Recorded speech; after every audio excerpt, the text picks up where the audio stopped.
Amazing Spider-Man 2 stunt coordinators are revealing who kicks the most booty on set and who leaves the stunts to the pros. Den of Geek had a chat with two of Hollywood's top stuntmen, Andy and James Armstrong. This father and son duo have been working with Mark Webb since the first The Amazing Spider-Man film, and they are opening up about all of the physical action we can expect from The Amazing Spider-Man 2.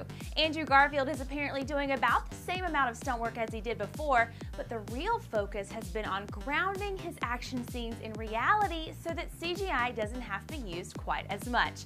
The actor does have stuntmen who also were used in the first film, but according to the Armstrong duo, Garfield so closely resembles those guys in his physique and his performance that even they can tell who is who once they see the final product on the big screen. And from the way it sounds, Andrew's toughest action work this time around has involved a lot of swinging, riding on the side of a truck, which we assume was happening when these set pics were taken of a Spidey and Rhino encounter, and riding on the roof of a police car.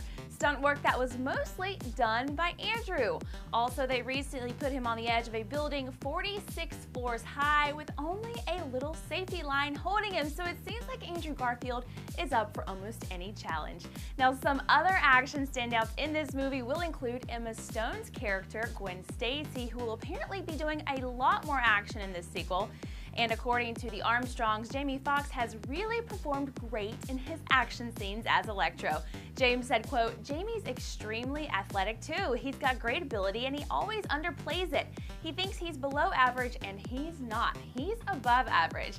As for Paul Giamatti's performance, it seems like most of his scenes will be based more on his performance versus action, with Andy saying, quote, "We really built his stuff around more light-hearted comedy. So we've done one scene with him and Andrew on a truck, and it's a very vintage thing where we use the two stunt doubles for Andrew as well as Andrew in the same scene.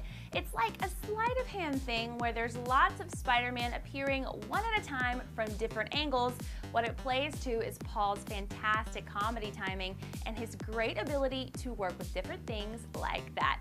Now, we did find an interesting tidbit in this story, guys. Just recently, Mark Webb has been dropping hints about the plot for The Amazing Spider-Man 4, and it kind of sounded like they might be thinking of introducing the Sinister Six down the road. We have hypothesized which baddies that we might see join that team, with the Rhino being at the top of our list. Well, when talking about the Rhino's action scenes, Andy Armstrong said, quote, "Paul is really a different one. His is mostly performance stuff in this film, but he'll eventually become a really interesting character."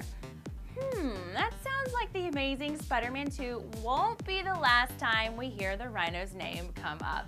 So does hearing this inside scoop on the stunt work change your expectations about the sequel? Leave us your thoughts in the comments, and make sure you're also following us on Facebook and Twitter. From Hollywood, I am Erin White, and I'll see you all next time.